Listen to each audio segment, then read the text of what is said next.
Venezuela आज जिस crisis से गुजर रहा है उसकी वजह सिर्फ इकोनॉमिक डिक्लाइन या पॉलिटिकल क्राइसिस नहीं, बल्कि ये एक लॉन्ग टर्म स्टेट फेलियर और एक्सटर्नल इंटरफेरेंस की कहानी है।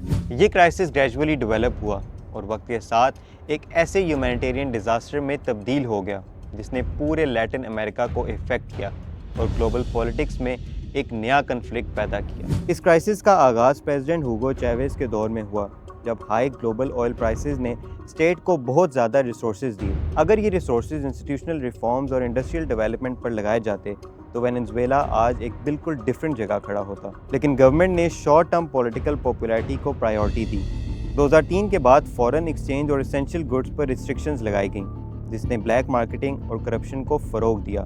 प्राइवेट बिजनेसेस और एग्रीकल्चर लैंड सीज किए गए, लोकल प्रोडक्शन गिरती चली गई और पूरी इकॉनमी ऑयल के एक वीक पिलर पर आकर खड़ी हो गई। चैवेज़ के बाद निकोलस मडूरो का दौर स्टार्ट हुआ, जिसमें ये वीकनेस बिल्कुल एक्सपोज हो गई और 2014 में ऑयल प्राइसेस के कोलैप्स ने स्टेट को एक ज़बरदस्त झटका दिया।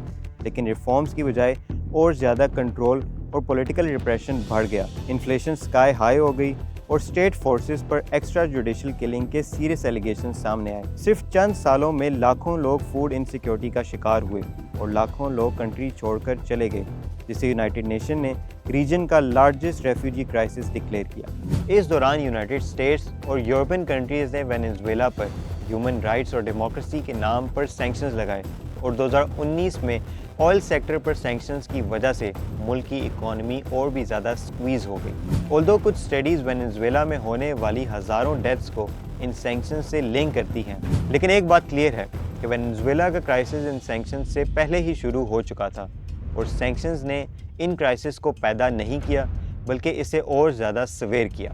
डेमोक्रेटिक प्रोसेस भी अब सिर्फ एक फॉर्मल एक्सरसाइज बनकर रह गया था। 2024 के प्रेसिडेंशियल इलेक्शंस में रिगिंग के एलिगेशंस ने सिस्टम की क्रेडिबिलिटी को चैलेंज किया। ऑपोजिशन कैंडिडेट के जीतने के क्लेम्स के बावजूद पावर बरकरार रही, जिससे ये परसेप्शन अब बिल्कुल क्लियर हो गया कि स्टेट अब पब्लिक विल की बजाय फोर्स के ज़रिए चलाई जा रही है। अब 3 जनवरी 2026 को अमेरिका ने वेनेजुएला पर डायरेक्ट मिलिट्री इंटरवेंशन करके प्रेसिडेंट मडूरो को अरेस्ट किया और अमेरिका ट्रांसफ़र कर दिया, जो इंटरनेशनल लॉ की खुली खिलाफ वर्जी है। वेनेजुएला की कहानी दरहकीकत 3 फोर्सेस के क्लैश की कहानी है: authoritarian rule, internal policy failure और एक्सटर्नल फोर्सेस की इंटरेस्ट बेस्ड पॉलिसीज़। हिस्ट्री हमें बार बार ये लेसन देती है कि ना तो अथॉरिटेरियन रिप्रेशन प्रॉब्लम का सोल्यूशन है और ना ही एक्सटर्नल फोर्सेस के इम्पोज किए गए सिस्टम सस्टेनेबल हैं। वेनेजुएला का फ्यूचर सिर्फ उस वक्त सिक्योर हो सकता है जब इंस्टीट्यूशनल रीबिल्डिंग और रियल ह्यूमन राइट प्रोटेक्शन दी जाए। इसके बगैर ये क्राइसिस सिर्फ वेनेजुएला तक लिमिटेड नहीं रहेगा, बल्कि पूरे रीजन के लिए हेडेक बन जाएगा।